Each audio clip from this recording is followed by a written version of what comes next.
اعوذ باللہ من الشیطان الرجیم بسم اللہ الرحمن الرحیم وَإِذَا سَأَلَكَ عِبَادِي عَنِّي فَإِنِّي قَرِيبٌ أُجِيبُ دَعْوَةَ الدَّاعِ إِذَا دَعَانِ فَلْيَسْتَجِيبُوا لِي وَلْيُؤْمِنُوا بِي لَعَلَّهُمْ يَرْشُدُونَ وَإِذَا سَأَلَكَ اور جب وَإِذَا سَأَلَكَ آپ سے پوچھے عبادی میرے بندے انی میرے بارے میں وَإِذَا سَأَلَكَ عِبَادِي انی اور جب آپ سے پوچھے میرے بندے میرے بارے میں فَإِنِّي قریب تو بتا دیں بے شک میں قریب ہوں اجیب دعوت الداع اذا دعان میں قبول کرتا ہوں دعا کرنے والے کی پکار کو جب وہ مجھے پکارے اجیب و قبول کرتا ہوں دعوت دعا الداع دعا کرنے والے کی اذا دعان جب وہ پکارتا ہے مجھے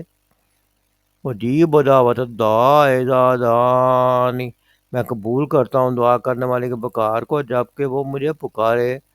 فَلْيَسْتَجِیبُوا لِی بس چاہیے کہ سب لوگ میرا حکم مانیں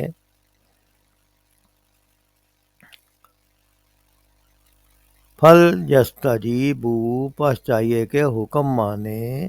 لی میرا فَلْيَسْتَجِیبُوا لِی بس چاہیے کہ میرا حکم مانیں سب لوگ وَلْيُؤْمِنُوا بِی اور چاہیے کہ وہ ایمان لائیں مجھ پر لَعَلَّهُمْ يَرْشُدُونَ تاکہ وہ راہ راست پالیں سورۃ البقرہ کی آیت نمبر 186 کا لفظی ترجمہ پڑھا گیا ہے اس آیت کا مفہوم یہ ہے کہ اے نبی صلی اللہ علیہ وسلم میرے بندے اگر تم سے میرے متعلق پوچھیں تو انہیں بتا دو کہ میں ان سے قریب ہی ہوں پکارنے والا جب مجھے پکارتا ہے میں اس کی پکار سنتا اور جواب دیتا ہوں لہٰذا انہیں چاہیے کہ میری دعوت پر لبیک کہیں اور مجھ پر ایمان لائیں یہ بات تم انہیں سنا دو شاید کہ وہ راہ راست پالیں اس آیت میں بڑی ہی اہم بات جو ہے وہ بیان کی گئی ہے کہ اللہ تعالیٰ انسان سے جب وہ پکارتا ہے تو اللہ تعالیٰ اس کے بہت ہی قریب ہوتا ہے اور پکارنے والا جب اللہ کو پکارتا ہے تو اللہ نہ صرف اس کی پکار کو سنتا ہے بلکہ اللہ اس کا جواب بھی دیتا ہے لہذا پکارنے والوں کو اگر وہ اللہ ہی کو پکارنا چاہتے ہیں تو اس کے لیے اللہ تعالیٰ نے دو باتیں جو ہیں وہ بیان فرما دی ہیں کہ میں ایک تو بات یہ ہے کہ اللہ کی دعوت پر لبیک کہیں جو اللہ نے حکم دیا ہے اس پر مانیں اللہ کے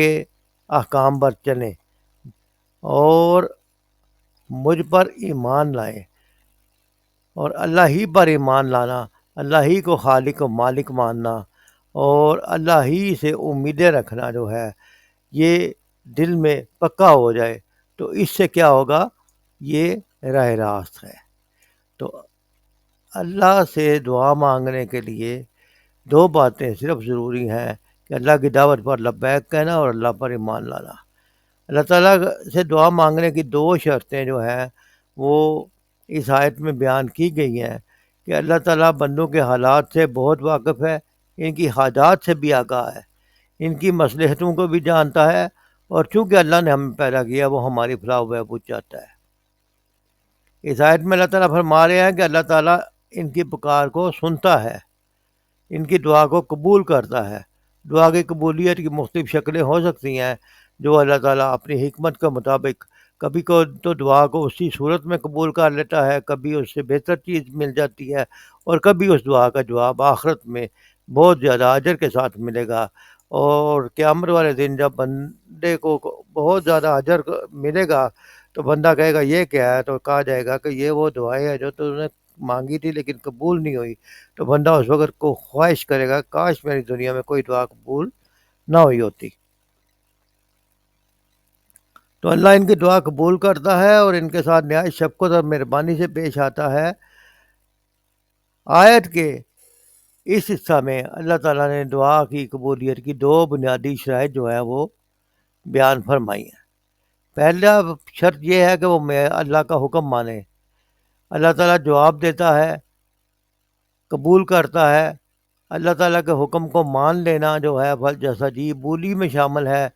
دعا کی شرط اول یہ ہے کہ دعا کرنے والا اللہ تعالیٰ کے بتائے ہوئے طریقوں، اس کے ہدایتوں اور حکموں کو مانتا رہے، اللہ تعالیٰ کے احکام پر عمل کرتا رہے، وَلْيُؤْمِنُوا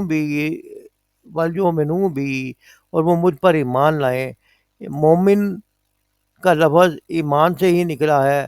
اور زبان سے ماننا، دل سے یقین رکھنا اور اس کے مطابق عمل کا ارادہ رکھنا۔ کیوں؟ ایمان لانے کے بعد عمل جو ہے وہ ایمان کی صداقت کی پہلی شرط ہے کہ اگر ایمان کے مطابق عمل ہوگا تو ایمان سچا ہے، اگر عمل نہیں ہے تو ایمان سچا نہیں ہو سکتا۔ قبولیت دعا کی یہ دوسری شرط ہے، اور ان بنیادی شرائط کے علاوہ قرآن و حدیث میں اور بھی کئی شرائط بیان ہوئی ہیں، مثلاً یہ کہ حرام روزی سے اجتناب کرنا۔ جو جسم حرام پہ پلا ہو، حرام کھا رہا ہو، وہ اگر جتنی مرضی دعا مانگے، جب تک حرام سے توبہ نہیں کرتا، حلال کے اوپر آنا اور حرام سے بچنا۔ لہذا صحیح اور درست چیز کے لیے دعا مانگنا بھی ضروری ہے، اخلاص اور یقین کے ساتھ دعا مانگنا بھی ضروری ہے۔ حلال روزی، پاک غذا کا کھانا اور نیکوکار ہونا وغیرہ، یہ مختلف شریعت میں جو شرائط بیان کی گئی ہیں، ہمیں چاہیے کہ اسی کے آگے دعا کریں، اسی کے بتائے ہوئے طریقہ پر عمل کریں، کیونکہ یہی کامیابی کی راہ ہے۔ سید ابوالعلا مودودی رحمۃ اللہ علیہ لکھتے ہیں کہ تم اللہ کو خود بغیر واسطے اور وسیلے اور سفارش کے براہ راست ہر وقت ہر جگہ اللہ تک اپنی عرضداشت پہنچا سکتے ہو۔ لہذا اپنی اس نادانی کو چھوڑ دو کہ ایک ایک بے اختیار بناوٹی خدا کے در پر مارے پھرتے ہو۔ اللہ کی دعوت پر لبیک کہہ کر اللہ کا دامن پکڑ لو، اللہ ہی کی طرف رجوع کرو، اللہ ہی پر بھروسہ کرو،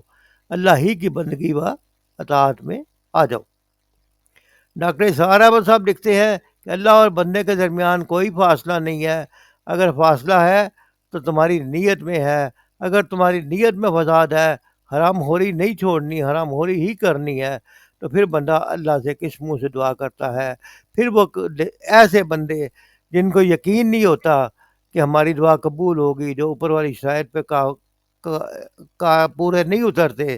اور اپنے برے کاموں کو نہیں چھوڑتے، ایمان میں پکے نہیں بننے کی کوشش کرتے، وہ کسی در بدر دوسری جگہوں پہ جاتے ہیں کہ آپ دعا کر دیجئے، نذرانے دیتے ہیں۔ بندے اور انسان کے درمیان خود ڈاکٹر صاحب لکھتے ہیں کہ انسان کا نفس خائر ہے ورنہ کچھ نہیں۔ اللہ کا معاملہ تو علامہ اقبال کے الفاظ میں یہ ہے کہ ہم تو مائل بکرم ہیں، کوئی سائل ہی نہیں، راہ دکھلائے کسی راہ روح منزل ہی نہیں۔ ڈاکٹر اسحاق لکھتے ہیں کہ اللہ تعالیٰ تک پہنچنے کا کوئی واسطہ، کوئی پوپ، کوئی پادری، کوئی پنڈت، کوئی پروہت، کوئی پیر نہیں، جب چاہو اللہ سے ہم کلام ہو جاؤ۔ علامہ اقبال نے کیا خوب کہا، کیوں خالق و مخلوق میں حائل رہے پردے، پیران کلیسا کو کلیسا سے اٹھا دو۔ اللہ تعالیٰ نے واضح فرما دیا ہے کہ میرا ہر بندہ جب چاہے جہاں چاہے مجھ سے ہم کلام ہو سکتا ہے۔ اجیب دعوت الداع اذا دعان، اللہ تعالیٰ اس کے پکارنے والے کی پکار کو سنتا ہے اور جواب دیتا ہے، لیکن اس کے لیے جو شرائط عائد کی جا رہی ہیں وہ یہ ہے فَلْيَسْتَجِیبُوا لِی وَلْيُؤْمِنُوا بِی، یعنی اللہ تعالیٰ فرما رہے ہیں کہ یہ یک طرفہ بات نہیں ہے بلکہ